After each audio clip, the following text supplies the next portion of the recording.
Gracias, Caro. Bien, para las personas que se están sumando recién ahora, estamos tratando de, tanto por el chat como por otros medios, de resolver las cuestiones de audio.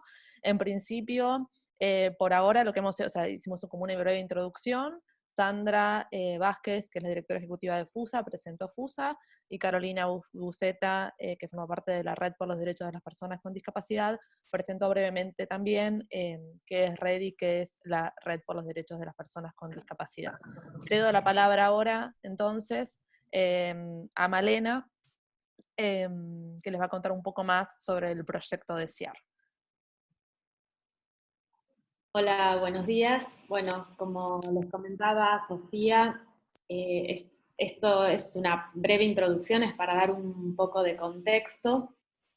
Ya vieron que, bueno, FUSA trabaja sobre todo por derechos sexuales y reproductivos. REDI defiende los derechos de las personas con discapacidad, es una organización de personas con discapacidad.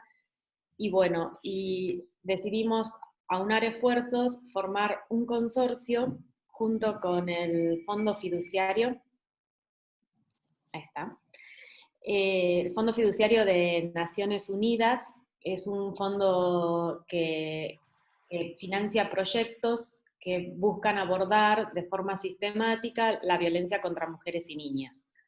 Entonces,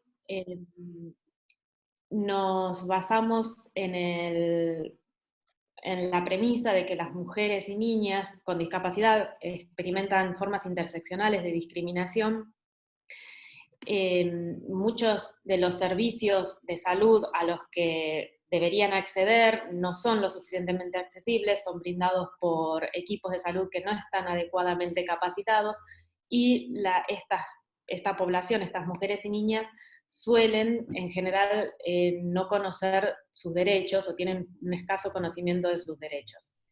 Entonces, lo que pensamos hacer, disculpen si para quienes ya escucharon esto varias veces, pero es una forma de poner en contexto lo que sigue. Lo que buscamos hacer es trabajar a 3 niveles con una especie de innovación que sería este proyecto, que es una innovación integrada. Buscamos que los 3 niveles estén integrados. Entonces hay una parte de trabajo con las mujeres y jóvenes con discapacidad para que conozcan sus derechos, sean capaces de reclamarlos y planeen ellas y presenten las estrategias, las herramientas, la forma de abordar su problemática desde sí mismas, desde su propia visión. Por otro lado, capacitamos a equipos seleccionados de Ciudad de Buenos Aires y de Gran Buenos Aires, de profesionales de la salud, son equipos interdisciplinarios. Les capacitamos para que no solo aumenten su conocimiento, que en general hay un desconocimiento importante del marco normativo, de los derechos que tienen las mujeres y niñas con discapacidad y de las obligaciones que tienen los equipos de salud al momento de atenderlas, sino también para que otra vez desde su propia realidad, desde su perspectiva, desde el modelo de atención que están brindando, porque tenemos centros de salud de nivel terciario, centros de salud de atención primaria de la salud, que manejan realidades muy distintas, poblaciones muy distintas. Incluso estamos trabajando también con una maternidad, la Santa Rosa de Vicente López, para que los equipos, una vez que están capacitados, una vez que adquirieron cierto nivel de conocimiento, también se trabaja mucho a nivel de las actitudes y prácticas que tienen, tratando de modificarlas, tratando de que estas actitudes y prácticas no constituyan una barrera al momento de brindar la atención de la salud,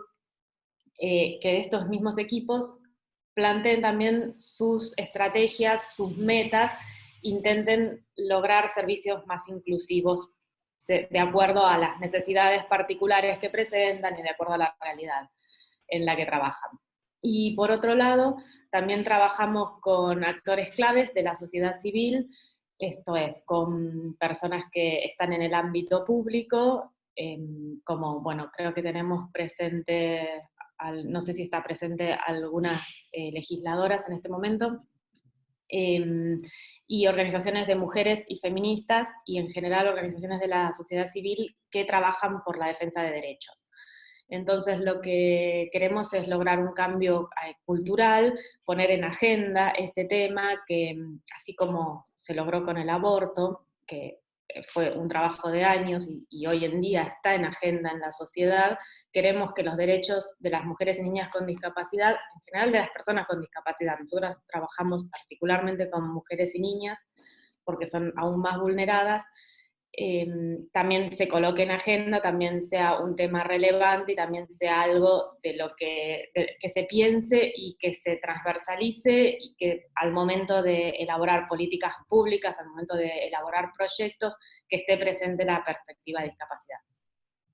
Entonces es en este marco que estamos realizando la actividad de hoy con ustedes. Bueno, gracias por participar y ahora sigue Sofía para comentarles más específicamente una parte de lo que estamos haciendo. Bueno, Carolina. Bueno, ¿cómo están nuevamente?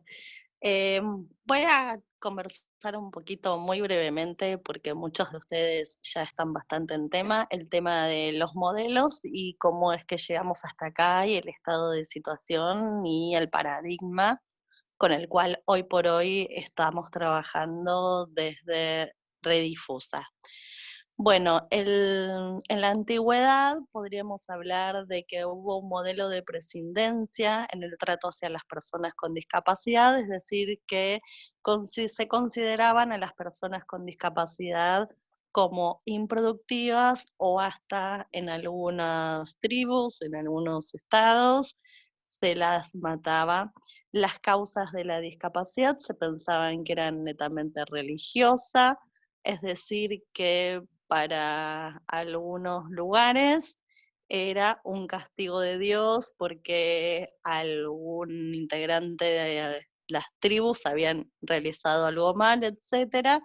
Y para otros grupos era una bendición que les mandaban los dioses o un llamado de atención o un amuleto o un enlace hacia ellos, etc. Como les contaba, esta parte de la historia se puede definir en que existían o prácticas eugenésicas o había tratos de marginación y caridad hacia las personas con discapacidad. Había una absoluta exclusión de las personas con discapacidad porque piensen que las mujeres en ese contexto tenían como rol la reproducción y los varones en ese contexto tenían el rol de defender cada uno de los territorios. Por eso es que las personas con discapacidad no tenían ningún lugar en estas sociedades. Luego, con la aparición del nacimiento de Cristo y el nacimiento de la Iglesia, a las personas con discapacidad se las alojó en instituciones que estaban llevadas adelante por la Iglesia, por lo cual recibían solo acceso a vivienda y alimentación. A partir de las guerras mundiales, Primera y Segunda Guerra Mundial, los estados empezaron a pensar qué hacían con tantas personas con discapacidad, porque de las guerras venían muchas personas con secuelas, por lo cual quedaban como personas con discapacidad que no les aportaban nada a la sociedad. Así nació el modelo médico rehabilitador, que tiene como objetivo curar a la persona con discapacidad o normalizarla a la persona con discapacidad para que pueda estar presente en algunos de los contextos o dejarla en algún espacio segregatorio. Las causas que se creían o que se tenían en cuenta en función a la discapacidad era una causa individual científica. Por eso el objetivo de este modelo era o curar o normalizar a las personas con discapacidad. Así nacieron algunos espacios que son segregatorios de personas con discapacidad, como por ejemplo las escuelas especiales, los talleres protegidos, etcétera, que eran lugares especiales para las personas con discapacidad. y solo para ellas.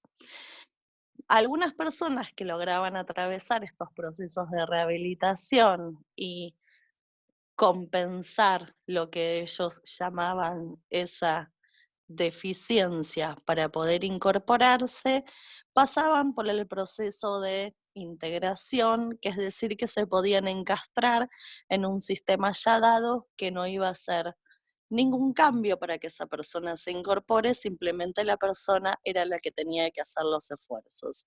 Así aparecieron los primeros casos de integración de personas con discapacidad en las escuelas, en las universidades y en los trabajos. Todo lo que tenía que ver con la resolución de lo que es la vida de las personas con discapacidad pasaba por los médicos, que eran quienes definían qué se hacía y qué no se hacía con la persona con discapacidad, por lo cual era objeto para toda la sociedad donde todos, menos esa persona con discapacidad, decidía sobre su vida. Luego, en los años 60, podemos situar lo que es el comienzo del movimiento de vida independiente. Es un movimiento que se trata de que las personas con discapacidad se juntan, reclaman y, sobre todo, se visibilizan. ¿De qué forma? Se juntan entre las personas con discapacidad y en ese momento comenzaron con darse tips acerca de cómo pueden ir atravesando los diferentes obstáculos que existen en la calle o en la cotidianidad para que puedan estar presentes en los espacios y poder de alguna manera ser parte de esta vida comunitaria.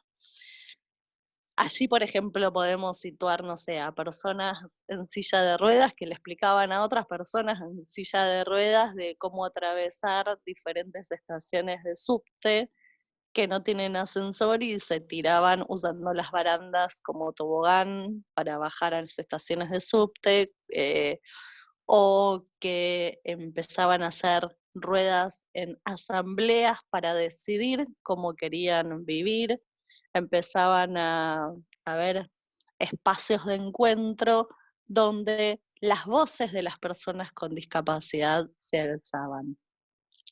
Esto se inició también por una acción primero individual de la Universidad de California de un adolescente cuadripléjico que quiso ingresar a la universidad y esa universidad estaba preparada para él, pero no la residencia universitaria, por lo cual le habían propuesto que vaya a estudiar a la universidad y que luego duerma en la enfermería. Él enseguida no aceptó y dijo que no quería ser paciente de noche, por lo cual también realizó todo un movimiento de reivindicación de su derecho en la universidad, acompañada por sus propios compañeros.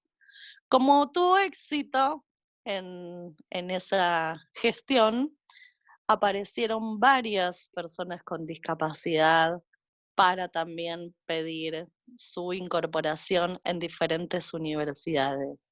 Y así, un poco replicando este movimiento independiente que se fue desarrollando a lo largo y a lo ancho de los diferentes países, apareció un una fuerte conjunción de organizaciones de personas con discapacidad, porque hasta ese momento solo existían las organizaciones para personas con discapacidad, es decir, que brindaban servicio a personas con discapacidad o a sus familias. Por lo cual, poco a poco, se cambió este paradigma del paradigma médico rehabilitador al social, donde la causa de la discapacidad es una construcción social que evoluciona a lo largo del tiempo. Como les decía, esto de las reivindicaciones fue muy fuerte, muy, muy fuerte a lo largo del mundo, y podemos situar, por ejemplo, en nuestro país a los liceados peronistas que trabajaron por el derecho a la vivienda y al trabajo, en Estados Unidos por la educación, en Inglaterra justamente por todo lo que tiene que ver con la educación y la salud, y así los diferentes movimientos reivindicativos de personas con discapacidad, donde tenían a la persona con discapacidad como protagonista y gestora de su propia vida, fueron fortaleciéndose a lo largo del mundo hasta que en el siglo XXI, nuestro siglo, en este inicio de siglo, se trabaja en la redacción de la Convención Internacional sobre los Derechos de las Personas con Discapacidad. Primera convención que tuvo la participación en su redacción de las propias destinatarias, las personas con discapacidad, mediante las organizaciones que las representan.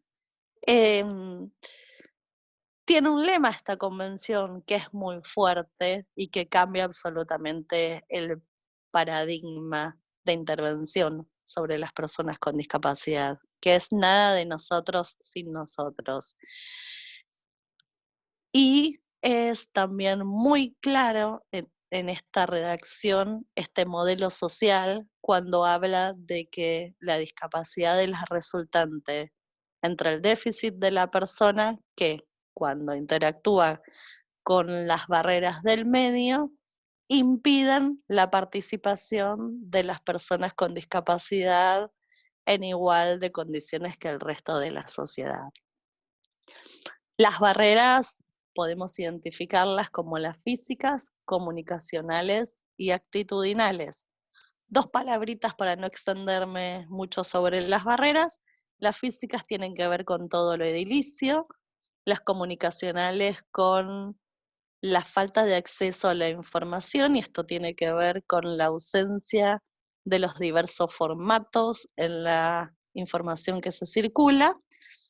Y las barreras actitudinales tienen que ver con aquellas que aparecen en la interacción entre personas con y sin discapacidad, que están aparentadas con los prejuicios, los tabúes y los estereotipos que existen a nivel social sobre las personas con discapacidad. Es muy fuerte algunos conceptos, como por ejemplo el de autonomía, que es la toma de decisiones de parte de la persona con discapacidad por sí misma, y que para esta toma de decisiones puede necesitar o no algún sistema de apoyo. Y otra cuestión que es muy fuerte en este paradigma es justamente el modelo llamado de inclusión, ¿sí? Donde las barreras del medio son quienes tienen que hacer la modificación para que esa persona esté incluida. También cambian algunos vocabularios, como para terminar. Ya no se utiliza más esto de las necesidades especiales, las capacidades diferentes, porque eso se corresponde a un disvalor y a una verticalidad entre personas con discapacidad y personas sin discapacidad. Hoy por hoy, así lo resolvieron quienes redactaron la Convención Internacional de las Personas con Discapacidad. Las personas con discapacidad queremos que nos llamen personas con discapacidad o persona con discapacidad, punto, punto, punto, y ahí la discapacidad que la persona tiene, o ciega, o sorda, o etcétera. Bueno, mi intervención hasta aquí. Perdón que al final me extendí un poquito, pero me parece que también está bueno esto de poder trabajar bien cuáles son los contextos que están hoy por hoy en nuestro escenario para poder elaborar y trabajar sobre este proyecto y sobre las esterilizaciones, que es nuestro tema de hoy. Gracias. Gracias, Caro. Bien, solamente para hacer un breve repaso, por ahora somos, o en este momento hay conectadas 57 personas. Espero que todas hayan podido resolver los problemas de audio y que me estén escuchando bien. Entonces, hablamos un poco sobre las organizaciones involucradas en este proyecto, hablamos sobre qué es el proyecto Desear con Inclusión, y Carolina hizo una breve introducción de los diferentes modelos de discapacidad y a su vez sobre la Convención sobre los Derechos de las Personas con Discapacidad y el modelo de derechos humanos que esta convención vino a consagrar de alguna manera. Un punto importante también asociado a la convención es que la convención no crea nuevos derechos para las personas con discapacidad. Y esto es así porque las personas con discapacidad no son un grupo especial con derechos especiales. Las personas con discapacidad tienen exactamente los mismos derechos que el resto de las personas. Lo que viene a hacer la convención es a reforzar esa idea y a establecer algunas herramientas para que las personas con discapacidad puedan ejercer todos sus derechos en igualdad de condiciones con las demás personas. Bien, y en ese sentido, la Convención consagra el derecho a la salud o reconoce que, al igual que el resto de las personas con discapacidad tienen derecho a la salud y, a su vez, dentro del derecho a la salud, un componente importante que tiene que ver con el derecho al consentimiento informado para las prácticas de salud, incluidas las prácticas de salud sexual y reproductiva, incluidas las esterilizaciones, que es el tema en el que queremos como profundizar en este encuentro. Entonces, en lo que queda de la reunión, la propuesta es hablar sobre consentimiento informado para esterilizaciones, cuál es el marco normativo internacional, qué nos dice la Convención sobre los Derechos de las Personas con Discapacidad, analizar brevemente el marco normativo nacional para ver si nuestras leyes, las leyes dictadas por el Congreso de la Nación, cumplen con lo que dice la Convención, y vamos a ver que nuestra legislación no está adecuada al marco normativo internacional, entonces vamos a hablar brevemente sobre una propuesta de reforma de esta ley que venimos impulsando desde las organizaciones que formamos parte del proyecto Desear, con algunas aliadas clave de las cuales también vamos a hablar. Bien, una idea muy general, y después de esta presentación, digamos, de abordar el tema de las esterilizaciones, vamos a abrir a preguntas para ver las dudas, para resolver las dudas y demás, o comentarios que ustedes puedan tener. Algunas reglas generales sobre el consentimiento informado. Es importante tener en cuenta que los tratados internacionales de derechos humanos, especialmente la Convención sobre los Derechos de las Personas con Discapacidad, establece algunas reglas generales sobre cómo debe regularse el consentimiento informado de las personas con discapacidad para acceder a servicios de salud, incluidos los servicios de salud sexual y reproductiva. Estas reglas generales que vamos a ver al principio de mi intervención tienen que verse reflejadas en las leyes que dicte el Congreso de la Nación en materia de consentimiento informado y en materia de salud. Especialmente deberían verse reflejadas en la ley 26.130, que es la ley actual de anticoncepción quirúrgica, la ley que actualmente regula las prácticas de anticoncepción quirúrgica. Vamos a ver si esta adecuación se da o no, y en ese caso, bueno, qué cambios deberían hacerse a esta ley 26.130 para que respete adecuadamente la convención. Bien, veamos entonces cuáles son las reglas generales sobre consentimiento que establece la Convención sobre los Derechos de las Personas con Discapacidad. Bien, la Convención contiene, digamos, establece, entre otras disposiciones, en su artículo número 25, que los estados deben exigir a los equipos de salud, a los profesionales de la salud, que presten a las personas con discapacidad atención de la misma calidad que a las demás personas, sobre la base de un consentimiento libre e informado. Como dije al principio, las personas con discapacidad tienen los mismos derechos que el resto de las personas, por lo tanto, también tienen derecho a la salud al igual que el resto de las personas, y el artículo 25 un poco refleja eso, al decir que los estados deben asegurar que las personas con discapacidad accedan a los mismos servicios de salud que el resto de las personas y a servicios de salud de la misma calidad de los ofrecidos al resto de las personas. Nuevamente esta idea de mismos derechos para todas las personas, incluidos los servicios de salud en base al consentimiento libre e informado. Bien, algunos principios generales sobre el consentimiento a la luz de esta idea general de que el consentimiento debe ser libre e informado. El consentimiento tiene que ser previo, tiene que ser brindado antes de que se realice la práctica médica, tiene que ser libre, es decir, tiene que ser brindado por la persona libre de cualquier tipo de presiones o de influencias indebidas, tiene que ser un consentimiento pleno y tiene que ser un consentimiento informado.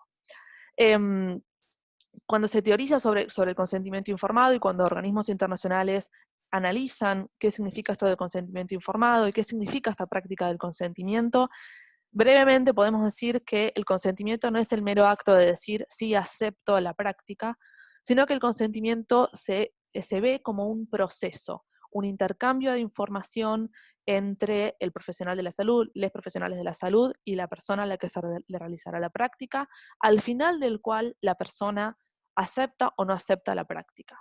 Pero de nuevo es un proceso, no es meramente como muchas veces ocurre en la práctica a cualquiera de nosotros, de nosotras, de nosotres, que es que muchas veces vamos a la atención médica, nos dicen, bueno, firma acá y después entra a hacerte el estudio. Eso no sería técnicamente un consentimiento informado, porque lo único que hacemos es aceptar firmando un papel. Pero muchas veces no hay un proceso de intercambio de información que haga que nosotras, nosotres, digamos, tomemos una decisión verdaderamente informada. Más allá de eso, es muy importante tener en cuenta que el consentimiento siempre es personal. ¿Quién tiene que brindar el consentimiento para una práctica médica? La persona a la que se le realizará la práctica o el acto médico. No podemos sustituir a la persona. No podemos decir, bueno, María no está en condiciones de consentir, entonces que consienta a su pareja, que consienta su psiquiatra, que consienta sus padres, que consienta a su familia, o bien que consienta a un juez.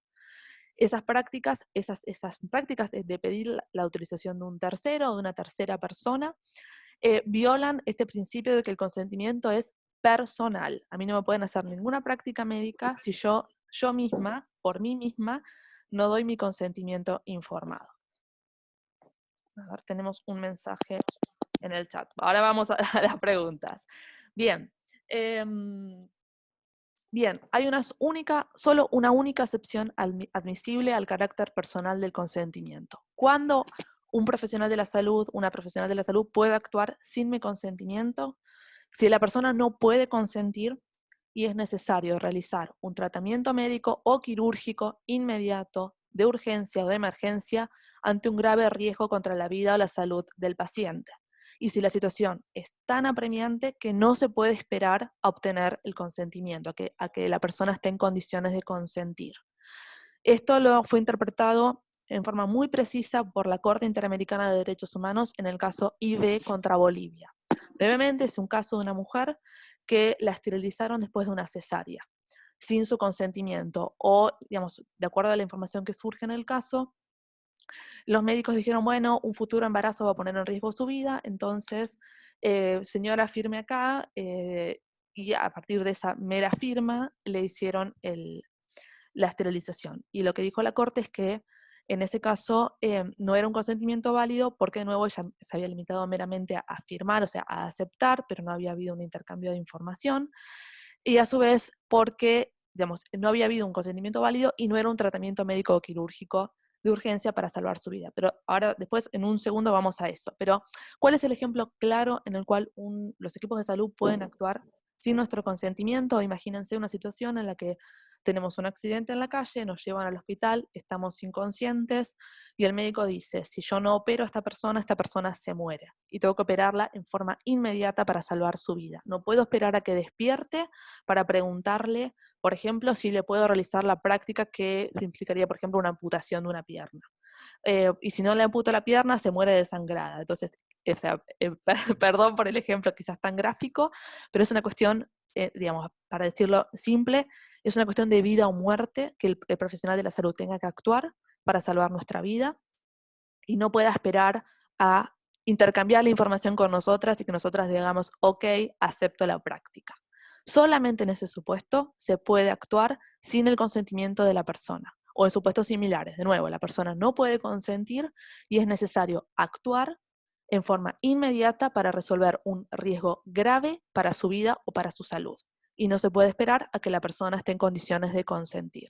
Solo en este supuesto, los profesionales de la salud pueden actuar sin el consentimiento de la persona. Ahora bien, una esterilización que es una práctica médica, digamos, es una práctica anticonceptiva permanente. ¿Encuadra dentro de este supuesto de excepción? ¿Es un tratamiento que sea necesario en algún contexto para resolver un riesgo grave para la vida de una persona y de modo tal que tenga que actuarse en forma inmediata para resolver ese riesgo grave para la vida de la persona? Y la respuesta de la Corte Interamericana, en este caso IB contra Bolivia, fue no. Una práctica de esterilización quirúrgica no puede nunca ser caracterizada como un procedimiento de urgencia o de emergencia para resolver un daño inminente, un riesgo grave para la salud de una persona. Y por lo tanto, en ningún caso se puede esterilizar a una persona sin su consentimiento. La Corte también dice, bueno, o sea, responde al posible contraargumento, bueno, ¿qué pasa si un futuro embarazo pone en peligro la vida de esta mujer? Y la Corte ahí lo que dice dos cosas muy interesantes. Por un lado dice, ella no va a quedar embarazada inmediatamente después de la cesárea, que fue cuando le hicieron la práctica a esta mujer, a esta señora IB. Entonces se podía esperar a obtener su consentimiento. Y otra cosa interesante que dice la Corte es, incluso si un futuro embarazo pusiera en peligro su vida, ella tiene derecho a rechazar esa práctica, tiene derecho a correr ese riesgo.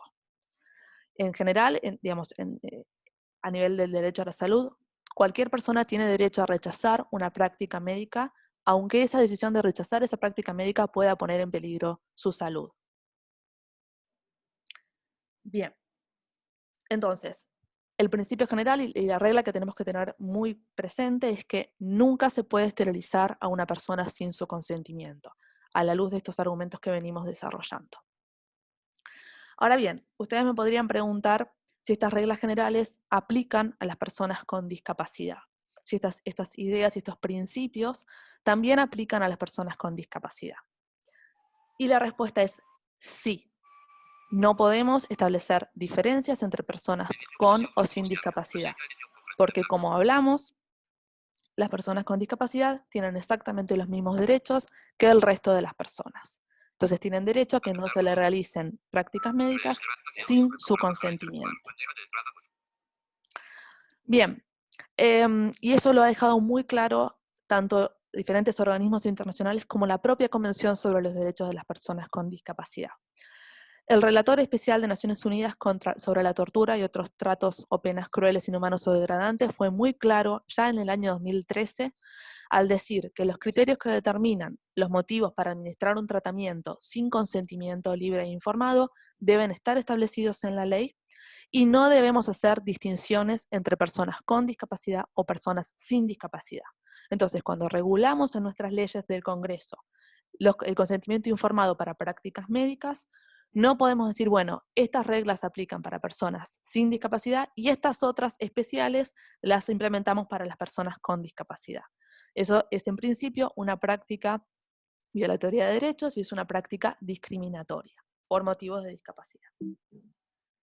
Ahora bien, a su vez, la Convención viene a hacerse eco de prácticas como las esterilizaciones a mujeres con discapacidad sin su consentimiento, y como les dije, la Convención no crea nuevos derechos, pero sí establece herramientas para que las personas con discapacidad puedan ejercerlos en igualdad de condiciones. Y algunas de esas herramientas o una de las provisiones de la Convención están pensadas ¿para qué? Para que las personas con discapacidad, o sea, para resolver situaciones habituales y para responder y para reflejar situaciones en las que se suelen violar los derechos de las personas con discapacidad, como las esterilizaciones sin consentimiento. Entonces, para resolver esas situaciones, la Convención ha incluido algunas disposiciones como el artículo 23, que expresamente dejan claro que los estados tienen la obligación de asegurar que las personas con discapacidad, incluidos los niños y las niñas con discapacidad, mantengan su fertilidad en igualdad de condiciones con las demás personas. Es decir, la Convención dice, la regulación del consentimiento informado para esterilizaciones debe ser igual para personas con o sin discapacidad. No podemos hacer distinciones. Y esto de la igualdad de condiciones es importante. ¿Y en qué se traduce? Bien, vimos hasta ahora que no podemos esterilizar a una mujer sin discapacidad sin su consentimiento. ¿Por qué? Porque las esterilizaciones no son un procedimiento de urgencia o de emergencia para resolver un daño inminente o un grave riesgo para la salud de una persona. Entonces, la idea general es esa, ¿no? No podemos esterilizar a una mujer sin discapacidad o a una persona sin discapacidad sin su consentimiento. Como el artículo 23 nos dice que las personas con discapacidad tienen derecho a mantener su fertilidad en igualdad de condiciones con las demás, tampoco podemos esterilizar a una mujer o a una persona con discapacidad sin su consentimiento. En breve, la regla de oro es: tenemos que aplicar a las personas con discapacidad, a todas las personas con discapacidad, las mismas reglas que aplicamos a las personas sin discapacidad. Esa es la regla de oro. Bien, una pregunta muy habitual que me suelen hacer es: ¿cómo se procede si la persona no puede y nunca podrá dar su consentimiento? Y acá, por ejemplo, en algunas capacitaciones que damos a profesionales de la salud, esto aparece mucho, mucho, mucho, mucho. Nos dicen, bueno, por ejemplo, ¿qué pasa si viene una persona con una discapacidad intelectual profunda? O sea, estos términos se utilizan, acá estoy citando textual, y yo como médica me doy cuenta que yo le hablo y no me entiende, pero su familia me está pidiendo la ligadura de trompas porque tienen miedo que sufra un abuso sexual. Si la persona no puede consentir, no puede dar su consentimiento y los equipos de salud consideran que nunca podrá dar su consentimiento, la esterilización no debe realizarse. De nuevo, no es un procedimiento para resolver un grave riesgo para la vida de una persona. Entonces, si no esterilizaríamos en estas situaciones a una mujer sin discapacidad, tampoco podemos esterilizar a una persona con discapacidad. Otra pregunta es, bueno, pero el consentimiento, dado que ella no puede consentir, ¿puede consentir la familia? La respuesta es no. De nuevamente, la esterilización no debe realizarse. Si la persona no puede consentir, como no es un tratamiento de urgencia o de emergencia para resolver un grave riesgo para la vida o para la salud, no podemos realizar la práctica. ¿Le podemos pedir autorización a una jueza o a un juez? No. Nuevamente, la esterilización no debe realizarse. Dijimos al principio que el consentimiento siempre es personal. Nunca podemos decir, bueno, María no puede consentir, entonces busquemos alguna otra persona que sea, entre comillas, porque esta frase también se usa, un adulto responsable que consienta por ella. Y dentro de la categoría de adulto responsable muchas veces aparecen familiares, la pareja, el psiquiatra o un juez. Entonces, nadie puede consentir, bueno, entonces vayamos a pedirle autorización a un juez. No, esa práctica de solicitar autorización a un juez no es correcta porque viola el carácter personal del consentimiento. Bien, y en el caso, me preguntaban en el caso de los menores, en el caso de las personas, o sea, de acuerdo a la ley argentina, que ahora vamos a verla, la ley 26.130, las ligaduras, o sea, las esterilizaciones están autorizadas para personas mayores de edad. Sería 18 años, hoy por hoy. Hay otras normas que se dictaron posteriormente al dictado de la ley 26.130 que establecen que, por ejemplo, el Código Civil, en el artículo 26, establece que a partir de los 16 años las personas son consideradas adultas para la toma de decisiones en materia de su salud. Entonces, una niña o un niño de 16 años podría consentir, o sea, puede consentir cualquier práctica médica por sí misma, aunque sus padres o adultos o referentes afectivos se nieguen. Bien, entonces, tenemos estas reglas generales, ¿no? O sea, vimos los principios a la luz del derecho internacional de los derechos humanos. El consentimiento es personal, incluso para las esterilizaciones, siempre tiene que consentir la persona a la que se le realizará la práctica, nunca podemos actuar sin su consentimiento. Si la persona no puede consentir la esterilización no debe realizarse. Porque de nuevo, en el caso de las esterilizaciones, siempre es personal el consentimiento. Y decimos que siempre es personal porque de nuevo, perdón que sea muy repetitiva, pero es importante, las esterilizaciones no son un procedimiento para salvarle la vida a nadie, hablando en criollo. Bien, ¿qué nos dice la ley argentina que regula las esterilizaciones? La ley argentina que regula las esterilizaciones es la ley 26.130, es una ley anterior a la Convención sobre los Derechos de las Personas con Discapacidad. Argentina ratificó la convención en el 2008 y la convención tiene jerarquía constitucional a partir del año 2014. La ley 26.130 nos dice en su artículo número 2 que para acceder a las esterilizaciones es requisito inexcusable que la persona otorgue su consentimiento informado. No se requiere consentimiento del cónyuge, conviviente, ni autorización judicial. O sea, este artículo 2 está adecuado al marco normativo internacional, al marco normativo de los derechos humanos a nivel internacional y regional. Cumple con el carácter personal del consentimiento. Y fíjense que es muy claro al decir no se puede pedir autorización a nadie más que a la persona a la que le realizaremos la práctica.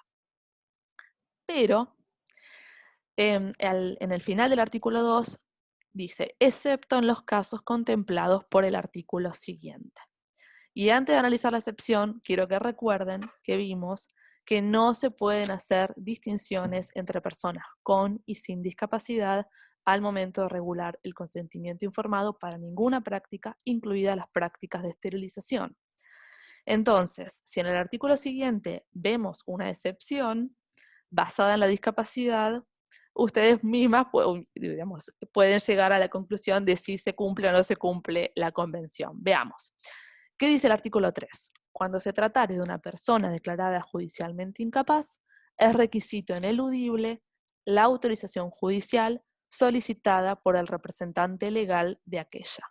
Entonces, la ley 26.130, contrariamente a lo que vimos hasta el momento, sí hace una distinción entre las personas sin discapacidad y al menos algunas personas con discapacidad, las que fueron declaradas judicialmente incapaces. Un punto importante, la ley 26.130 es anterior al nuevo Código Civil. Entonces, en el momento de la aprobación de la ley 26.130 sí existía en forma muy extendida la figura del curador. Actualmente se interpreta, o sea, la interpretación es muy variada, pero muchas veces los jueces lo que dicen es que si la persona, o sea, esto se interpreta de esta manera. Como alguien nos dice muy bien en el chat, no existe más la carátula del curador. Entonces, las personas declaradas judicialmente incapaces hoy son personas que por ningún medio pueden interactuar con su entorno, y en ese caso, me acuerdo que cuando se aprobó la ley se decía, bueno, que este supuesto está pensado para personas como Cerati, que estaban, o sea, textualmente hablaban del caso Cerati, o sea, una persona en un estado tal de coma que no puede interactuar con su entorno. Pero ¿cómo se interpreta hoy esto? Hay muchas personas que si bien no tienen una figura del curador, sí tienen sentencias de restricción de capacidad jurídica. Hay muchas personas a las que se les dicta una sentencia que dice que esa persona no puede tomar decisiones sobre su salud sin contar con o sea, y para hacerlo tiene que contar con una figura de apoyo que tiene que intervenir obligatoriamente. Entonces, en ese caso se aplica este artículo 3. Entonces, si la persona tiene esa figura de apoyo, tiene que consentir junto con la figura de apoyo.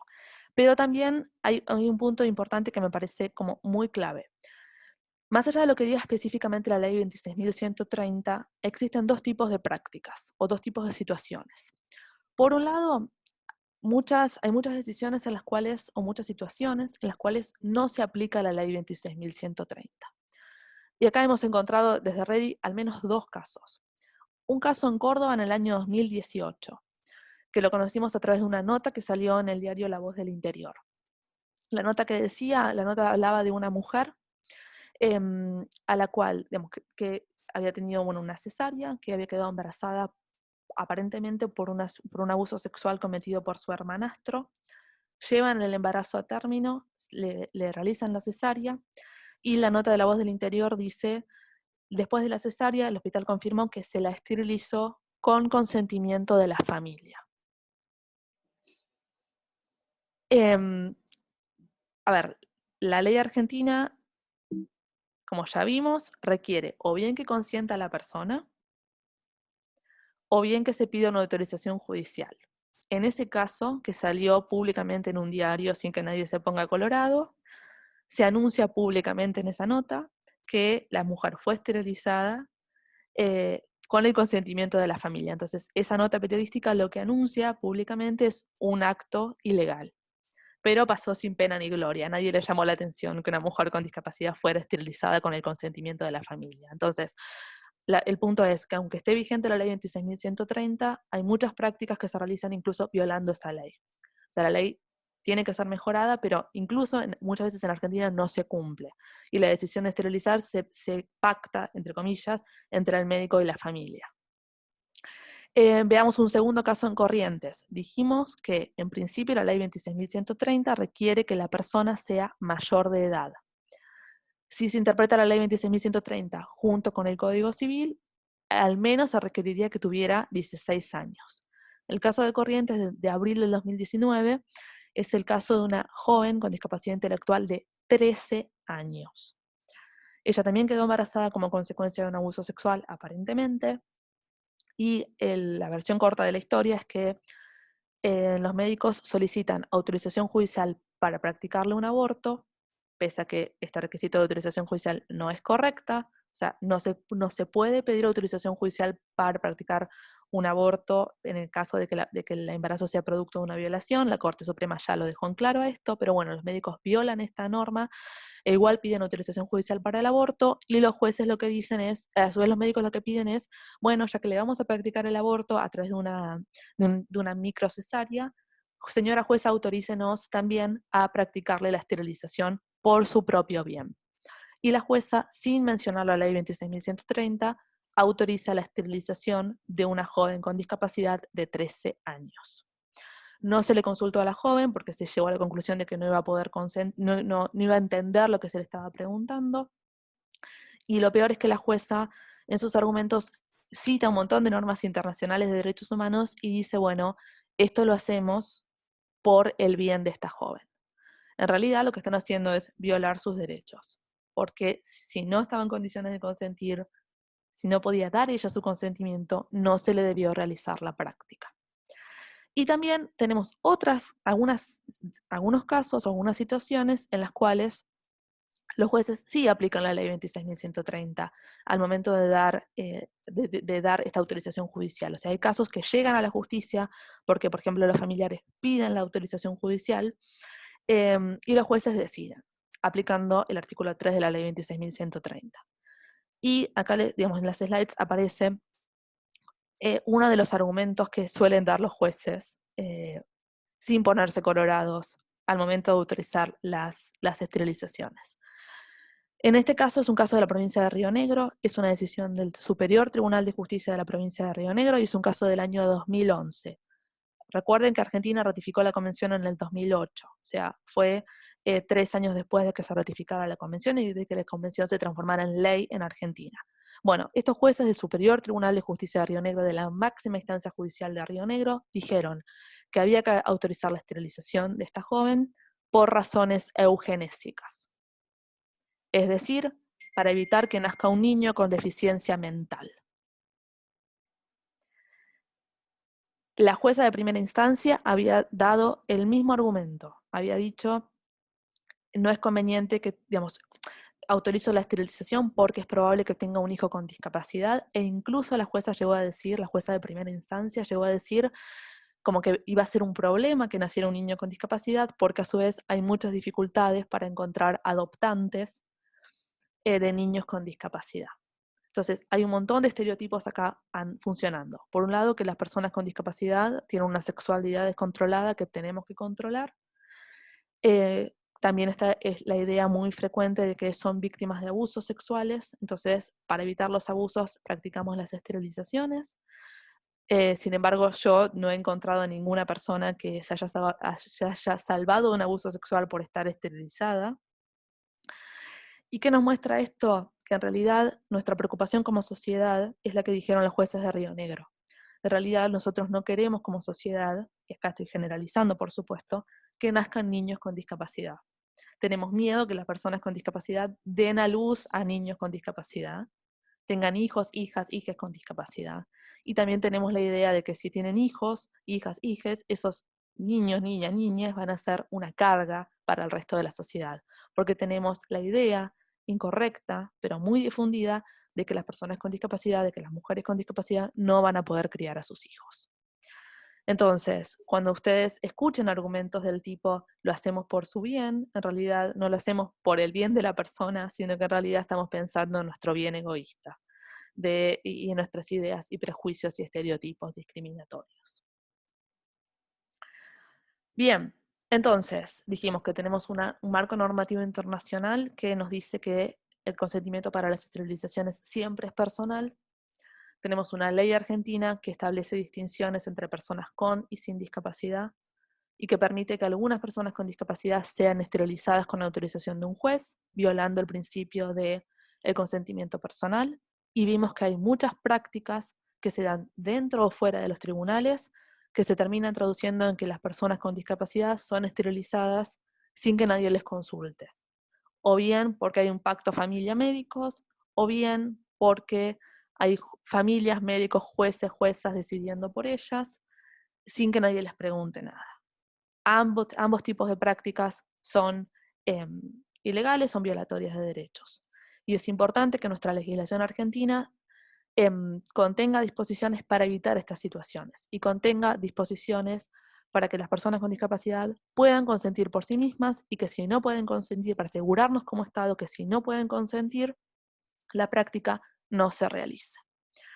Y en este sentido, Argentina recibió un mandato muy específico por parte del Comité de los Derechos de las Personas con Discapacidad ya en el año 2012, estamos en el año 2020, o sea, hace 8 años que el Comité sobre los Derechos de las Personas con Discapacidad le dijo a Argentina 2 cosas.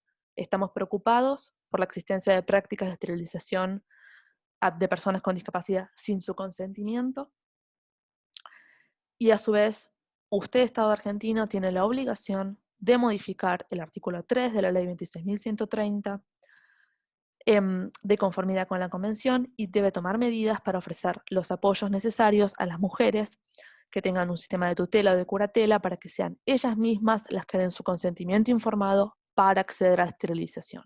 Es decir, hace 8 años, un organismo internacional de derechos humanos le dijo a Argentina: cambie la ley 26.130, cambie el artículo 3 de la ley 26.130 para asegurarse o para que ese artículo establezca expresamente que son las propias personas con discapacidad las que tienen que dar el consentimiento para las esterilizaciones, que no se las sustituyan la toma de decisiones y a su vez que tengan apoyos para tomar estas decisiones. Bien, sin embargo, estamos en el año 2020, pasaron muchas cosas, llegó el coronavirus y todavía, después de 8 años, no hemos avanzado en el cumplimiento de este mandato. Y desde el proyecto de SIAR queremos como impulsar que esta deuda pendiente del Estado argentino y de la sociedad argentina en general sea saldada de una vez por todas. Entonces, estamos trabajando desde este proyecto para modificar el artículo 3 de la ley 26.130. ¿De qué modo? ¿Qué debería decir el artículo 3 para que cumpla con los derechos de las personas con discapacidad? Bien, esta es una mera propuesta que presentamos o que desarrollamos desde REDI y por supuesto un poco desde REDI, desde FUSA y desde el proyecto de SIAR, y el objetivo es impulsar una reforma de este tipo que tenga estos componentes, aunque quizás la redacción no quede finalmente así, pero consideramos que esta propuesta que ahora les voy a leer contiene los lineamientos que sí o sí deberían estar incluidos en el artículo 3 o en un futuro artículo 3 reformado de la ley 26.130. ¿Qué debería decir ese artículo? O sea, recuerden que hoy el artículo dice que cuando una persona esté declarada judicialmente incapaz, se debe solicitar autorización judicial para esterilizarla. ¿Qué debería decir el artículo? Que todas las personas con discapacidad, sin excepción, tienen derecho a brindar su consentimiento informado para acceder a intervenciones de contracepción quirúrgica por sí mismas y en igualdad de condiciones con las demás personas, de conformidad con lo dispuesto en el artículo 2 de la presente ley, que como dijimos, dice que el consentimiento siempre es personal para las esterilizaciones. En ningún caso se requiere autorización judicial, ni el consentimiento o el asentimiento del representante legal o el sistema de apoyo. Acá lo que estamos haciendo es recoger estas realidades en las cuales se pide autorización judicial o se pide autorización al representante legal o al sistema de apoyo. Esto nos lo preguntan mucho. Bueno, si la persona tiene un apoyo, ¿el apoyo también tiene que firmar el consentimiento? La respuesta es no. El apoyo está ahí para apoyar a la persona para tomar decisiones, pero no es que de alguna manera el apoyo valida la decisión o dice, bueno, sí, la decisión que se está tomando es correcta, yo también estoy de acuerdo. El apoyo está ahí, está pensado y debe actuar para que la persona pueda brindar su consentimiento en forma informada y en forma libre. Por ejemplo, el apoyo puede servir para que la persona pueda entender mejor la información que el médico le está dando. Pero solamente para eso, para este tipo de supuestos. No para que la persona, para que el apoyo diga, bueno, sí, yo como adulto responsable, entre comillas, doy fe de que esta decisión es correcta. Bien, y también decimos que nos parece importante que el artículo de la ley lo incluya, que las personas con discapacidad tienen derecho a acceder a información en formatos accesibles y a solicitar sistemas de apoyo y ajustes razonables que le permitan consentir en forma autónoma. Y deben adoptarse salvaguardas para evitar situaciones de abuso o de sustitución en la toma de decisiones. O sea, para evitar que el consentimiento al final del día lo dé otra persona distinta a la persona con discapacidad.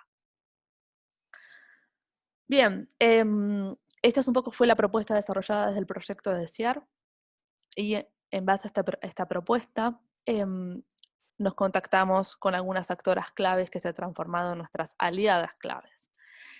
Actualmente, la diputada Lucila Massín tiene presentado un proyecto que creo que están en la lista de están participando en la sesión.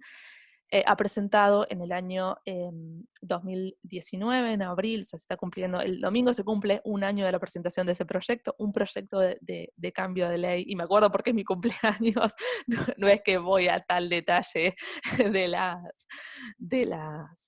leyes, pero bueno, me llamó la atención esa fecha. Presentó un proyecto de ley para modificar esta legislación, este artículo 3 de la ley, y estamos trabajando con ella para impulsar ese proyecto de ley y hacer algunos ajustes, y también hemos tenido reuniones muy productivas, muy valiosas con algunos actores del Estado Nacional, especialmente la Dirección de Salud Sexual y Reproductiva, que también hay personas de ese equipo participando en la sesión, que también se han comprometido a trabajar con nosotras junto al proyecto de CIAR en el cambio de la ley, en impulsar el cambio de la ley, y personas también del Ministerio de Mujeres, Géneros y Diversidades. Y personas también del Ministerio de Justicia, de la Secretaría de Derechos Humanos del Ministerio de Justicia. Pero bueno, digamos, también es importante y hacemos esta reunión en parte también porque nosotras, el interés y la voluntad de las organizaciones que formamos parte del proyecto de CIAR es que esto sea una causa colectiva, que se sumen muchos actores para hacer, digamos, un gran impulso al cambio de esta ley, a esta causa, que sea una causa compartida por muchos actores. Así que invitamos a las diferentes personas y organizaciones que están representadas en esta llamada también a seguir en contacto con nosotras y a sumarse a esta propuesta, a esta causa, en el caso de que así quieran hacerlo. O sea, quedamos a disposición para eso. Y en este punto ha llegado el espacio para las preguntas. No sé antes si mis compañeras del proyecto de CIAR tienen algún comentario. Y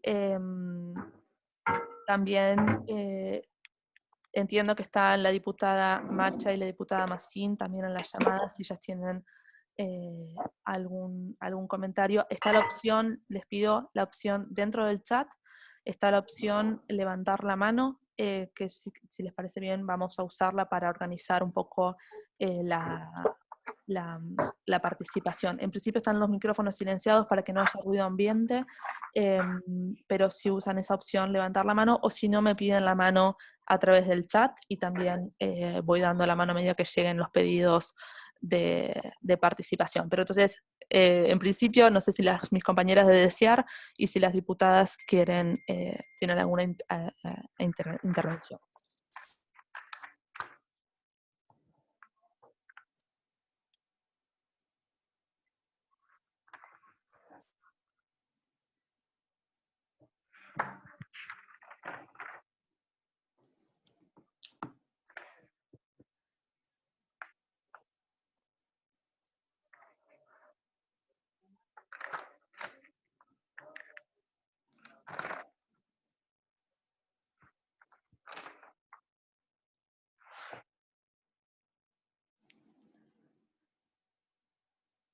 A ver. Amalia está preguntando si la opción de levantar la mano. Sí, puede estar en participantes, es verdad, es verdad. Gracias. Para quienes lo usan en los móviles con lectores de pantalla, tienen que ir con los flick a la derecha, después de compartir participantes, hay otra pestañita que dice más, y tienen que ingresar ahí ingresan al chat o a la opción de levantar la mano.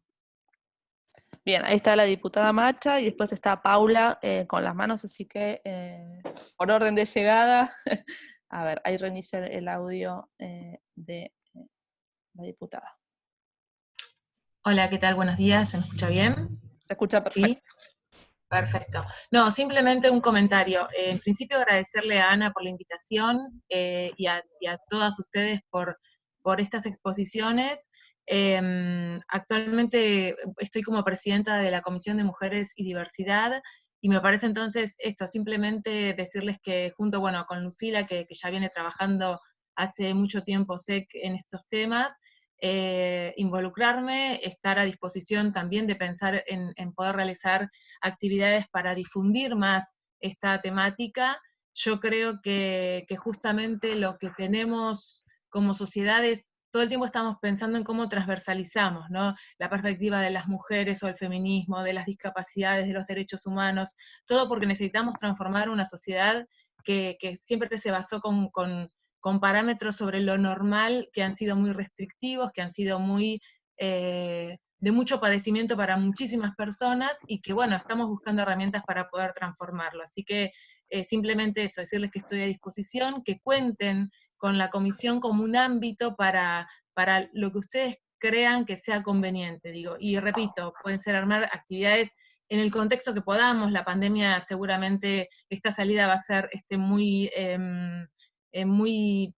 de a poco, digamos, ¿no? Y no sé cómo va a ser el funcionamiento en el Congreso, pero empezamos ya a tener algunas actividades dentro del Congreso también vía estas plataformas, con lo cual tengan eso como una herramienta para poder trabajar. Eso, nada más. Y gracias nuevamente.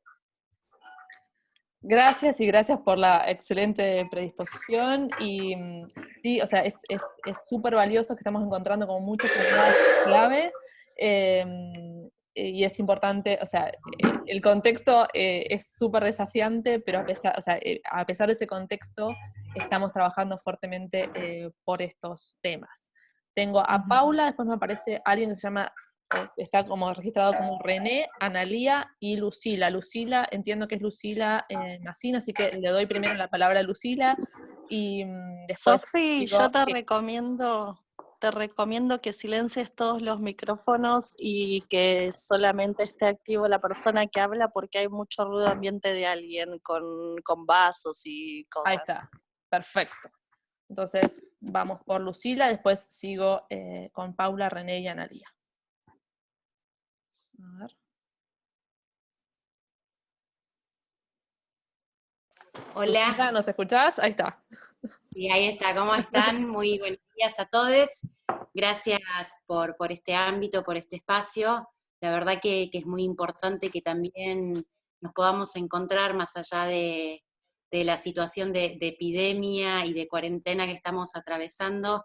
Creo que es importante poder trabajar, darle continuidad a iniciativas y proyectos que ya se vienen ejecutando hace muchos años y en particular el proyecto Desear lo vienen haciendo ya desde el año pasado, si no me equivoco, Sofi, y para las personas con discapacidad, para las mujeres, niños y niñas, es muy importante que existan organizaciones que atiendan esta temática y que la puedan visibilizar y fundamentalmente trabajar hacia una sociedad con perspectiva de discapacidad, como bien lo decían las distintas compañeras que han hecho uso de la palabra. Yo en particular agradecer por la invitación y por sumarnos tanto a Mónica como a mí para que seamos parte de esta iniciativa y de este espacio, ponernos a disposición de cada una de las iniciativas que vienen trabajando y que se vienen articulando y desarrollando. Sabemos que el Congreso institucionalmente es una pieza clave para determinar el avance de los derechos o la restricción de los derechos, y en ese sentido nuestra fuerza política se pone a disposición para venir trabajándolo. Bien lo manifestaba y los decía Sofi en tu intervención, y también lo ha hecho Carolina, Malena, sobre poder determinar algunas modificaciones que son esenciales respecto a la ley 26130, y en ese sentido lo venimos trabajando. Hemos tenido la posibilidad de juntarnos y de poder compartir un diagnóstico y un análisis sobre esa modificación. Sabemos que el proyecto tiene estado parlamentario, y que eso implica, ¿no?, el tratamiento en cada una de las comisiones. Acá la veo a Mónica, iba a ser una pieza fundamental para laburarlo y para darle viabilidad a ese proyecto, pero por supuesto que siempre ponernos a disposición y entender que más allá de los proyectos que se hayan presentado y que se hayan diseñado, siempre tenemos posibilidad de realizar las modificaciones correspondientes hasta tanto no llegue al recinto o no se pueda modificar. Tenemos las comisiones para ese tratamiento, así que poner a disposición esa modificación de la 26130, y en particular que está sujeto a la articulación y a estar en concordancia con la Convención de los Derechos de las Personas con Discapacidad y también el Código Civil y Comercial de nuestro país. Las modificaciones centrales hacen y tienen que ver a esto que vos mencionabas, Sofi, al artículo 3 de la ley, y también incorporar la modificación del Código Civil y Comercial respecto a la mayoría de edad. Nosotros mencionamos la edad de 16 años dentro del proyecto y que nos parece que esto es indispensable, pero insisto una vez más que este proyecto está a disposición para que sea trabajado y que sea elaborado conjuntamente, para que en lo inmediato podamos tener esta nueva modificación, esta nueva ley, y por supuesto agradecer enormemente este espacio y esta posibilidad de poder encontrarnos, de poder compartir. Y simplemente una pregunta respecto al proyecto Desear, es si tienen pensado, porque en la presentación manifestaban que lo están implementando en provincia de Buenos Aires, si mal no recuerdo, si lo tienen pensado en una próxima etapa para poder ampliar la cobertura y poder pensar también en distintas provincias o regionalizar el proyecto para distintas provincias de nuestro país, y me parece que eso es indispensable para sumarlo y proponerlo. Así que muchísimas gracias por este espacio. Gracias, Lucila. De nuevo, dentro de todo el contexto que vivimos, es reconfortante ver que hay como maquinarias del Estado que se siguen moviendo, están interesadas y están trabajando estos temas, tanto vos como gente de la Dirección de Salud Sexual y demás, que justamente nos están contactando en estos días de pandemia y de tal caos de vida que todos estamos teniendo, para trabajar estos temas. Eso es súper, súper, súper valioso y súper importante. En cuanto a tu pregunta, sí, o sea, por un lado, nosotras estamos trabajando en capacitaciones a mujeres con discapacidad en algunas regiones clave, o sea, Buenos Aires y Ciudad de Buenos Aires, Rosario y toda la zona del litoral, que hay algunas participantes de esos talleres acá en el chat, en el grupo, en la llamada también, Córdoba y Salta. Son 3 espacios, esas 3 ciudades, pero en cada una de esas ciudades hacemos talleres para mujeres con discapacidad que viven en esas provincias y en provincias aledañas. Por una cuestión de restricción de presupuesto no hemos podido llegar a la Patagonia, es una cuenta pendiente que nosotras somos muy conscientes de eso, y que estamos buscando mecanismos para llegar. En cuanto a los equipos de salud, también, o sea, estamos como trabajando con algunos equipos, o con equipos de Ciudad de Buenos Aires y de, digamos, conurbano, pero la idea también es que de alguna manera esos grupos después, o esas experiencias después puedan replicarse más allá del proyecto de CIAR, quizás en otras regiones, en otras provincias. Nos parece importante como tomarlo como piloto, pero para después poder expandir el alcance y la llegada. Así que creo que respondí las preguntas. Paula había pedido la mano, pero no la veo más. No sé si ya resolvió su consulta. Paula Locane. A ver, por ahí le habilito brevemente el audio, pero no sé si se fue. Paula, Sí, ¿me escuchan? te escucho. Sí, la bajé para que no sea muy lungo, pero bueno, voy a tratar de hacerlo lo más justito posible. Yo soy docente de educación sexual integral en la formación docente de educación especial. Y quería retomar primero, saber si nos van a mandar el material, este PowerPoint a quienes nos inscribimos en el curso, porque tenía como algunas preguntillas específicas en relación a menores de edad y a las diferentes edades de la minoridad de edad en relación al consentimiento. Y después quería saber si ustedes tenían pensado en relación a los materiales disponibles sobre educación sexual integral en el marco de la educación especial, algún tipo de intervención o discuten en el contexto del proyecto de CIAR cuestiones relativas a educación y educación sexual integral, como para pensar en el mejoramiento de esos materiales, porque no sé si tuvieron alguna vez contacto con los poquitos materiales de ESI y educación especial.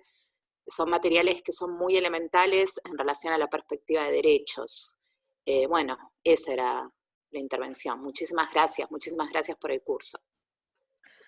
Varias respuestas. Sí, vamos a mandarles el PowerPoint y vamos a mandarles un documentito con información más detallada sobre, digamos, nuestra propuesta de cambio de la ley y algunos argumentos un poco más, digamos, desagregados y detallados.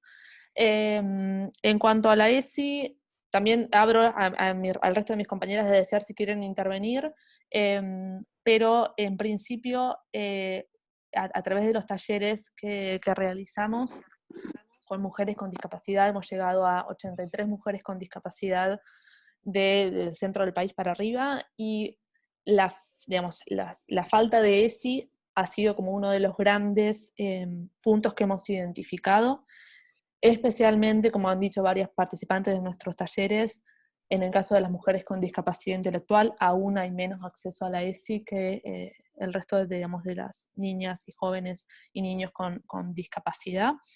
Y una de las grandes situaciones que tenemos, y alguien en el chat lo puso, un paso antes es la ESI, sí, o sea, también hay que ver esta propuesta dentro de un contexto más general digamos, de esfuerzos por garantizar los derechos sexuales y reproductivos.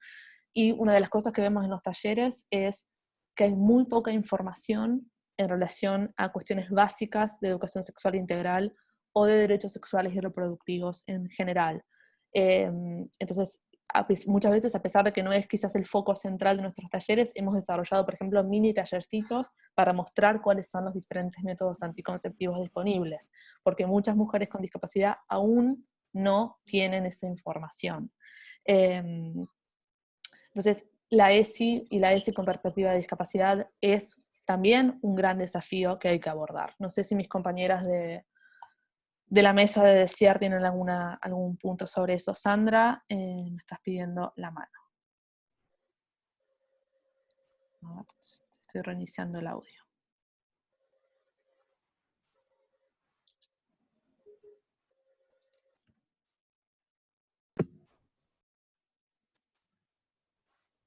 Ahí te escuchamos, Sandra. Bueno, no, yo quería un poquito aclarar esto, que el DECIAR es un proyecto, que tal cual lo hemos explicado, pero más allá de eso, tanto FUSA como REDI, en un trabajo conjunto por fuera de este proyecto DECIAR, deseamos, valga la redundancia, hacer otro tipo de actividades, tal como las estaba proponiendo la compañera, ¿cierto? No significa que nosotros tengamos que solo cumplir con este proyecto, sino que este proyecto nos da la posibilidad de abrir un abanico a necesidades, ya sea de las provincias, en este caso educación sexual integral. FUSA tiene muchísima experiencia en educación sexual integral, en talleres con adolescentes y demás. REDI tiene muchísima experiencia en el trabajo con mujeres con discapacidad, y esto nos da como una fortaleza mayor para estar trabajando juntos. Es decir, la idea es que no termine el desear y termine todo lo que queremos hacer. Eso es lo que quería transmitir, que siéntanse libres de preguntar, de acercarse a cualquiera de nosotras, de las dos instituciones, y siempre estaremos buscando la manera de colaborar y copensar cosas nuevas y estrategias nuevas. Es un camino largo que queremos hacer. ¿Puedo hablar yo? Sí, Caro, te escuchamos. Yo tenía el audio silenciado también, perdón. Estaba hablando y no me escuchaba. Es que no sabía si yo levantaba la mano, se hacía mucho ruido con el lector de pantalla, por eso.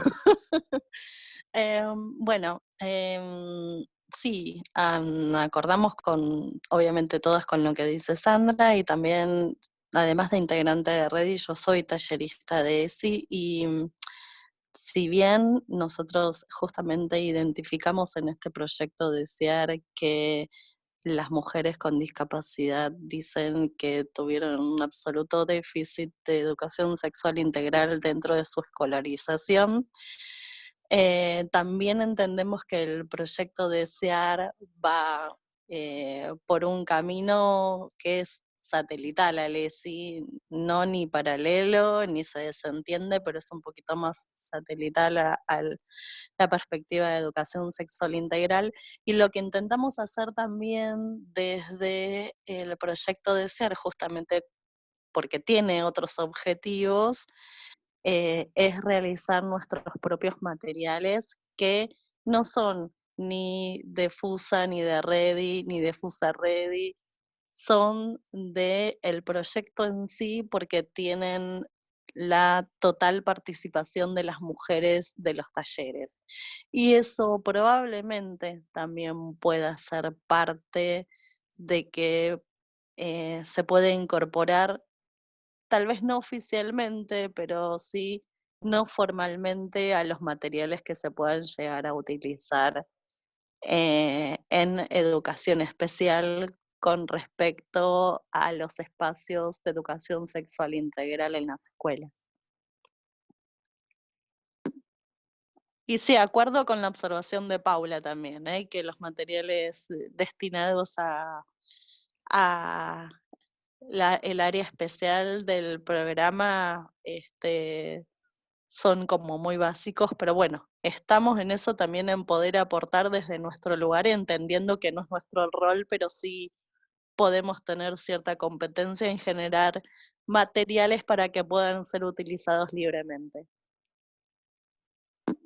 Exacto, y también un poco siguiendo lo que decía Sandra y demás, tomen al proyecto Desear como una herramienta y como un insumo disponible, y si ustedes, por ejemplo, Lucila, si vos crees que se pueden llevar algún tipo de espacios de formación a profesionales de la salud en Chaco, podemos articularlo tranquilamente, ver posibilidades de articulación.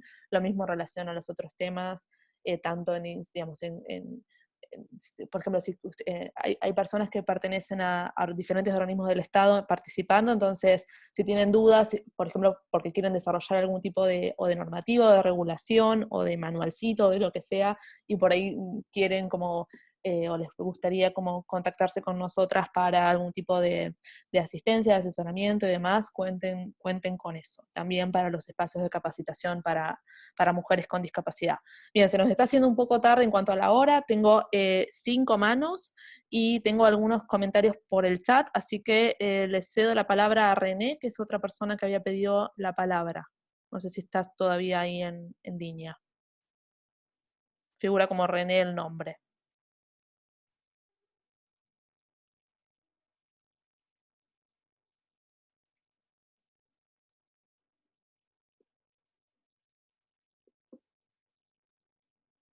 No sé si seguirá en línea. La próxima persona entonces es Analía Gutiérrez. Ahí te habilité el audio, Analía. Te escuchamos. Hola, hola, ¿cómo están? Hola, ¿qué tal? ¿Cómo están? Hola a todas, todos. Bueno, la verdad es que iba a hacer un comentario y ahora fueron surgiendo más a medida que la fui escuchando.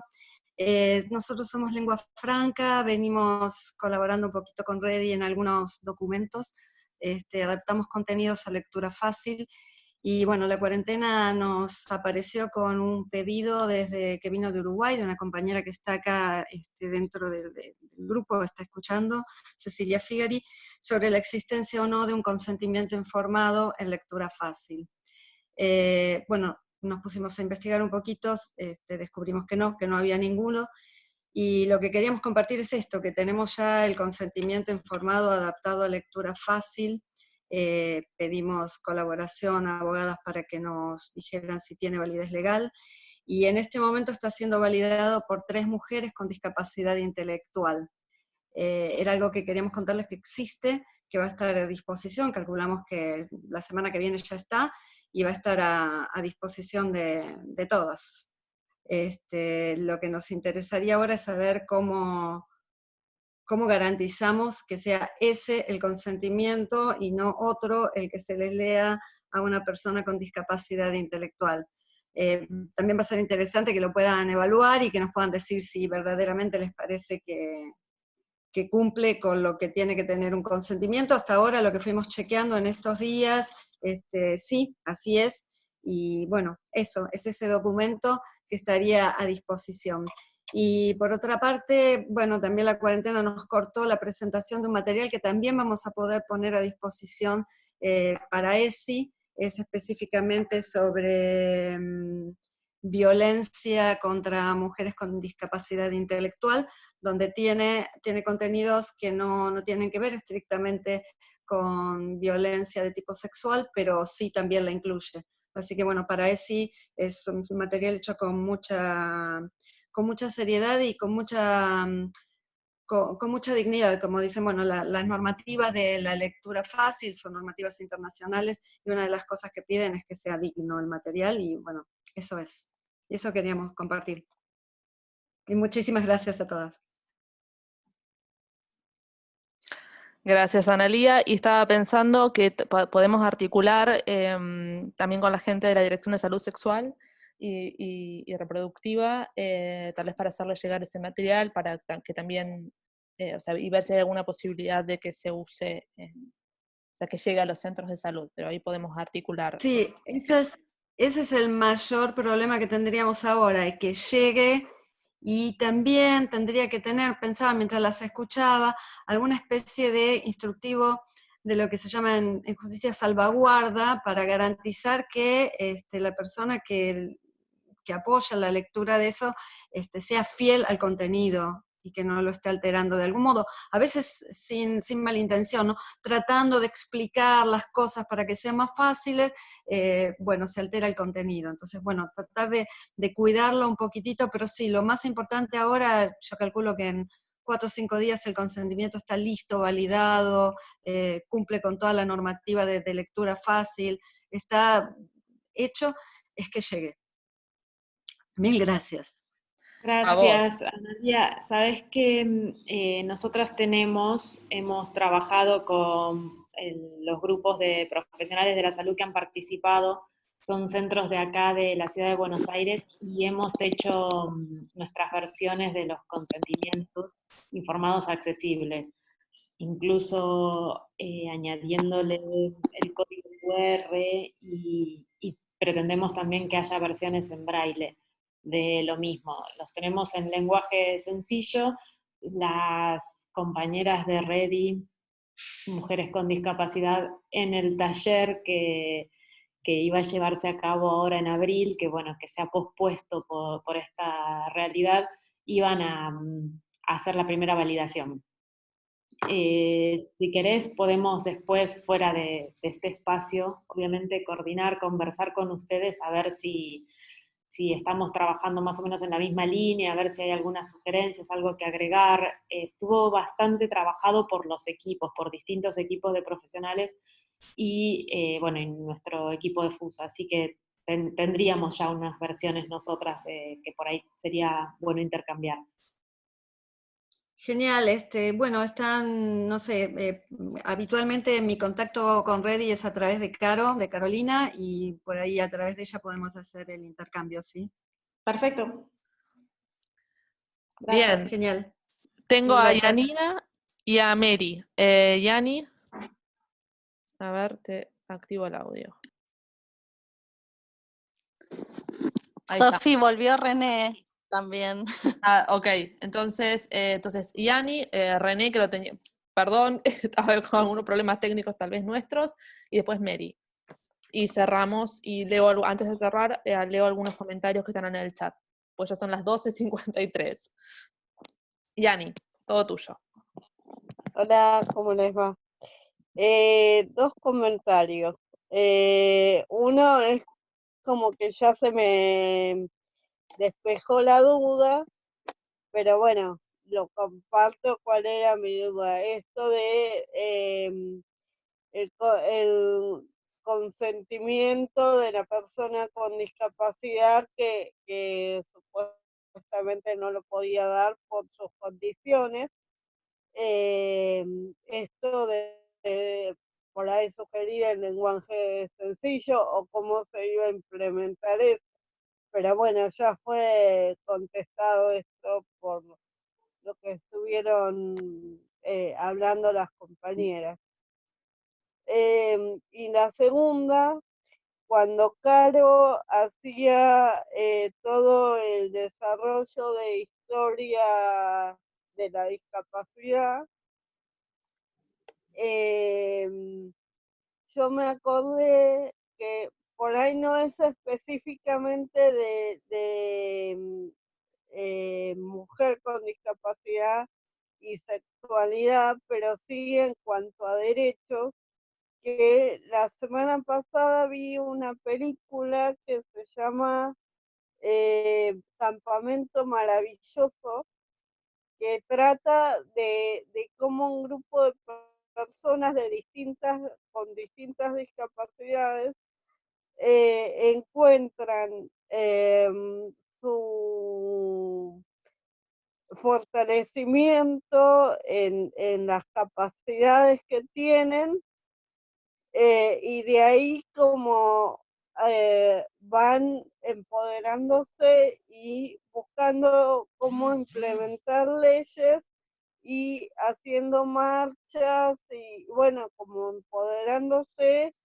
en distintos ámbitos y reduciendo, reduciendo me refiero a salir a que los vean, digamos, y está buenísima. Si la pueden llegar a ver, está buenísima y me parece que tiene que ver también, hago el paralelo, el paralelo con esto del desarrollo de las distintas leyes en cuanto vamos como evolucionando en nuestros fortalecimientos humanos de la discapacidad. Espero que se entienda y que no lo tomen a mal el comentario. Para nada, Yani. Está buenísima la película, yo la vi también. Así que bueno, era eso, chicas, me encanta compartir estos espacios. Nada más. Gracias. Ahí Pamela Martín García va a hacer un comentario.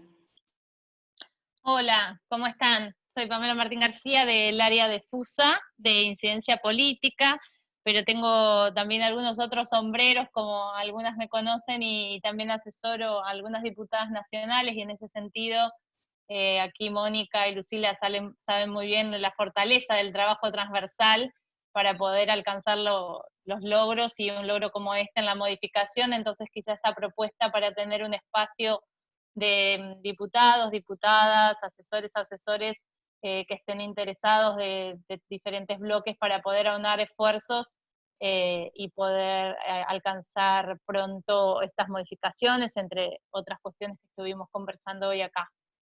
Así que a modo de propuesta para un encuentro virtual, aquí a las compañeras de Desear y también a Mónica y a Lucila. Gracias. Muy bueno, Sofi, el seminario. Gracias, Pame. Nos queda Mary y reintentamos con René. Perdón, ¿puedo responder dos preguntas que pasaron recién ahí? Sí. Están preguntando el nombre del documental, se llama Campamento Extraordinario, y están preguntando el nombre de la organización a la que pertenece Analia Gutiérrez, que es Lengua Franca. Exacto. Bien, entonces, Mary, te doy la palabra. A ver, reinicio audio. Esperen que esto lleva unos segunditos.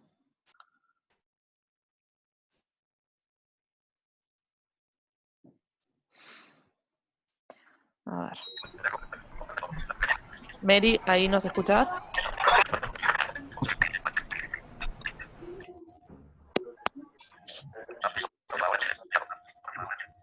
Está con un shot. Este es un shot. El lector de alguien. Claro, porque, a ver, reiniciar audio. Se estaba escuchando un lector de alguien. Claro, porque como habíamos, algunas personas tienen problemas técnicos, por ejemplo, en el caso de René, lo que hice fue activé todos los micrófonos y los desactivé de nuevo. A ver ahí si puedo activarle el audio a Mary.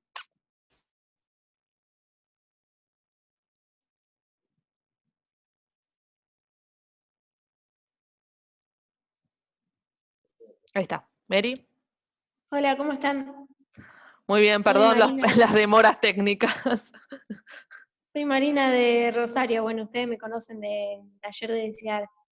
Quería preguntar si en esta ley estaba contemplado los apoyos para personas, por ejemplo, sordas, que necesiten intérpretes en lengua de señas para poder comprender el consentimiento, para poder, o sea, a pesar de que pueden leer o para poder interactuar con otras personas, para poder comunicarse.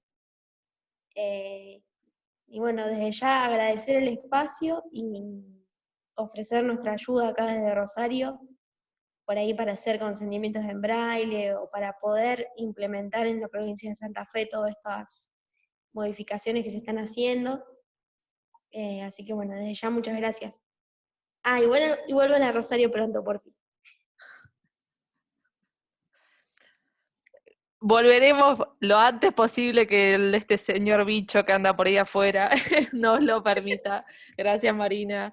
Sí, la idea es incluir en el artículo 3 la obligación de garantizar sistemas de apoyo, ajustes razonables y mecanismos de accesibilidad para la información al momento de dar el consentimiento informado. A ver, reintento una última vez, o sea, otra vez con René, que nos había pedido la palabra. Espero que funcione. Ahí debería funcionar, René.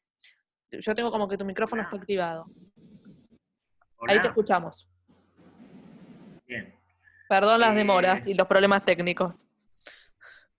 Buenas tardes ya a todos y a todas. Gracias por el espacio.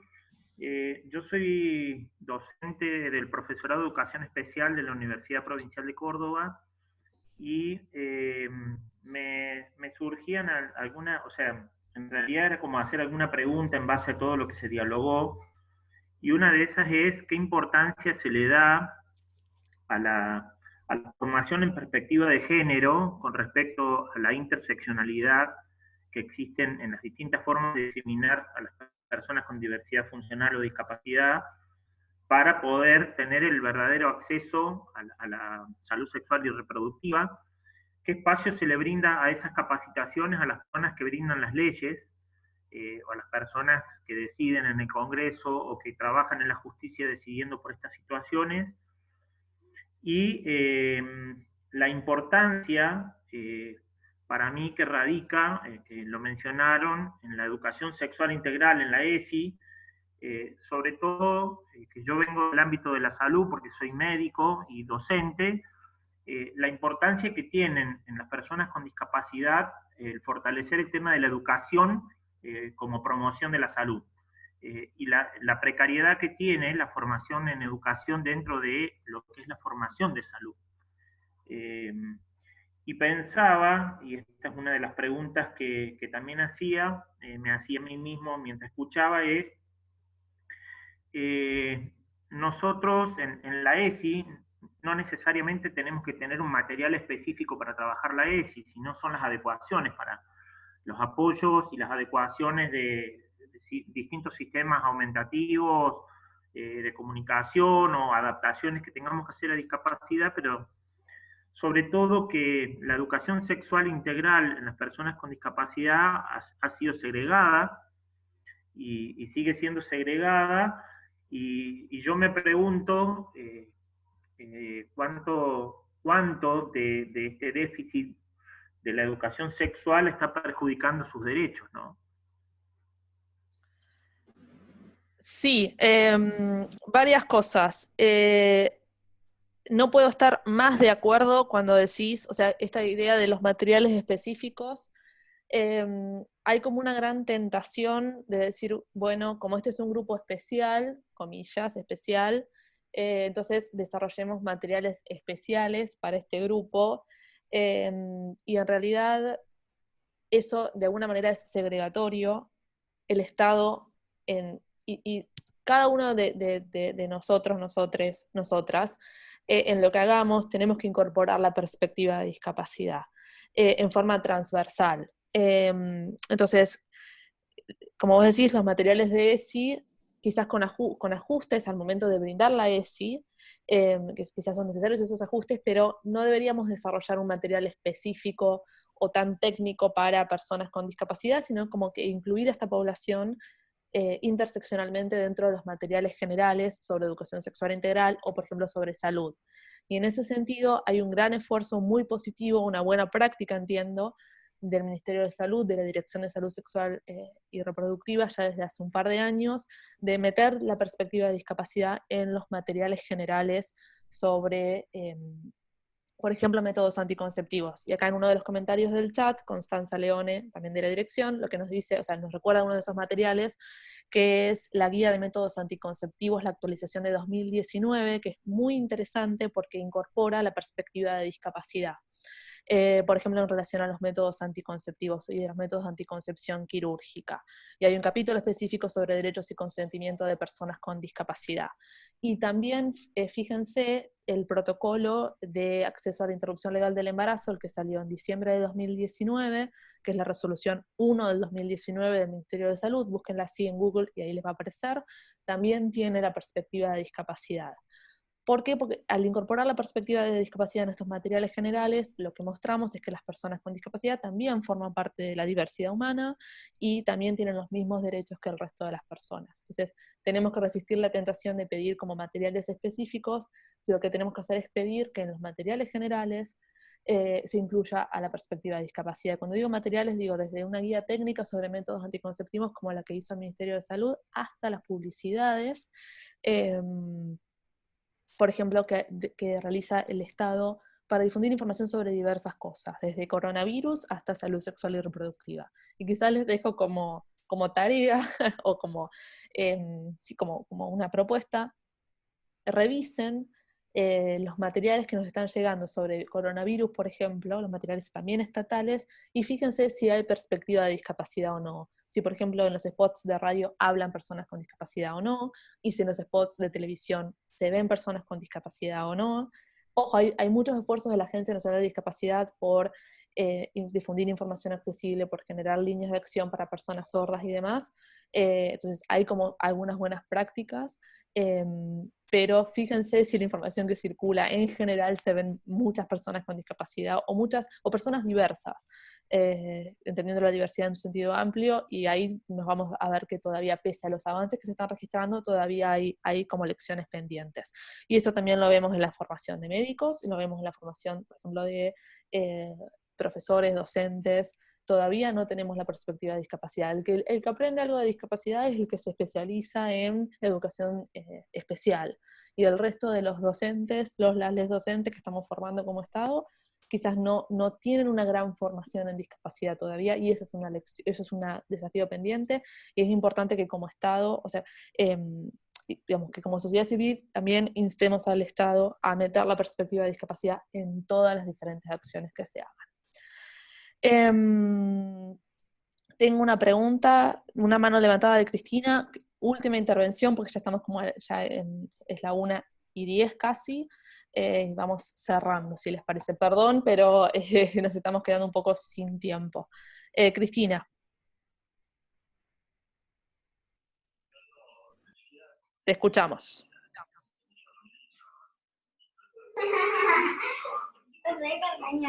Cristina, ¿nos escuchás?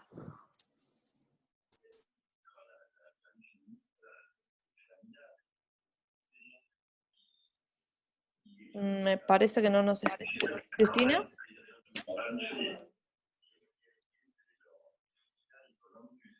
Último intento. Cristina, ¿nos escuchás?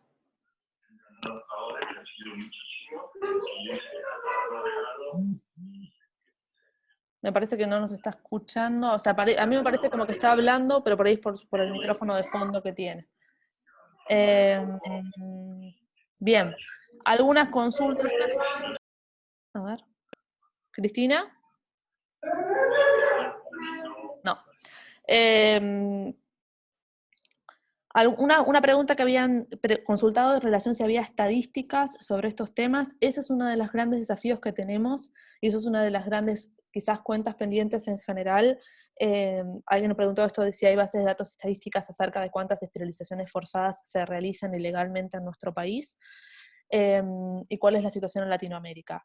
No hay información estadística, y eso es todavía una gran cuenta pendiente del Estado, tanto en materia de esterilizaciones como, por ejemplo, en materia de violencia basada en género contra mujeres con discapacidad, en relación a salud sexual y reproductiva en general. Y ahí hay como cuentas pendientes no solamente en el Estado nacional, sino también en los estados provinciales, porque muchas veces las estadísticas más nacionales se alimentan de la información que producen las provincias, y muchas veces las provincias no producen información. ¿Y por qué es importante, o sea, por qué es significativo que no haya estadísticas? Porque si no tenemos estadísticas, no tenemos un diagnóstico de la situación, y si no tenemos un diagnóstico de la situación, no podemos implementar políticas públicas para resolver esas situaciones, como un médico que intenta digamos, hacer o prescribir un tratamiento sin saber qué es lo que tiene la persona. Entonces, quizás la producción de información estadística, tanto a nivel nacional como provincial, es clave para saber qué está pasando en el terreno, para saber cuáles son las violaciones de derechos de las mujeres con discapacidad, y a partir de ahí tomar decisiones de política pública para resolver esas situaciones que vayamos identificando. Entonces, de nuevo, también pensar que quizás que si bien nos estamos focalizando, y el tema de esta charla es el cambio de la ley de esterilizaciones, esto hay que mirarlo en forma mucho más global, como una partecita de una estrategia mucho más amplia que tenemos que darnos como sociedad en diferentes ámbitos, desde capacitación, como decía René, producción de información estadística, o sea, esfuerzos como coordinados en diferentes ámbitos para revertir esta situación y garantizar los derechos de las personas con discapacidad. Bien, digamos, entiendo que hemos cubierto las preguntas. Es verdad, hay mucha falta de accesibilidad en las redes, lo cual impide el acceso a la información en este momento tan especial, eso es muy cierto. Bien, y más o menos creo que todos nos estamos despidiendo, así que tal vez abro como a algunos comentarios de mis compañeras de Desear, y cerramos, si quieren. Tengo dos preguntas más de Pamela y de Mary, muy breve, porfa, y cerramos. Pamela. A ver, ya te reinicié el audio, pero... No, tranqui, gracias chicas, se quedó la mano levantada, disculpa. Ah, ok. Y Mary, no sé también si quedó la mano levantada, pero bueno, nos vamos... Si no, nos vamos despidiendo. Vamos a mandar el material por mail. De nuevo, cuenten con nosotras para consultas, para preguntas, para propuestas. Les voy a mandar un correo electrónico con las slides, con este video de toda esta conversación va a estar disponible en redes sociales, cuando la tecnología nos permita subirlo, porque está internet muy saturado. Les agradecemos a todas las personas que participaron hoy. De nuevo, mandamos las slides y otro documentito con información más específica sobre el cambio de la ley. Quedamos súper a disposición y nos contactan, y esperamos poder realizar seminarios similares en el futuro. Gracias por el tiempo y por quedarse más de 2 horas en este encuentro. No sé si mis compañeras de Desear quieren decir algo, y si no, cerramos. A ver. Activé todos los micrófonos.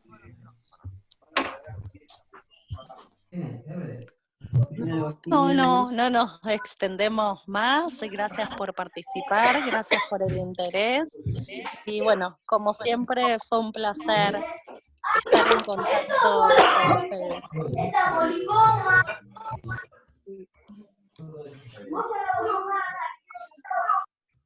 Gracias a todos.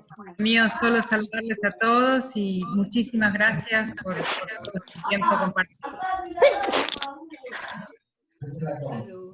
Y salud para quien estornudó.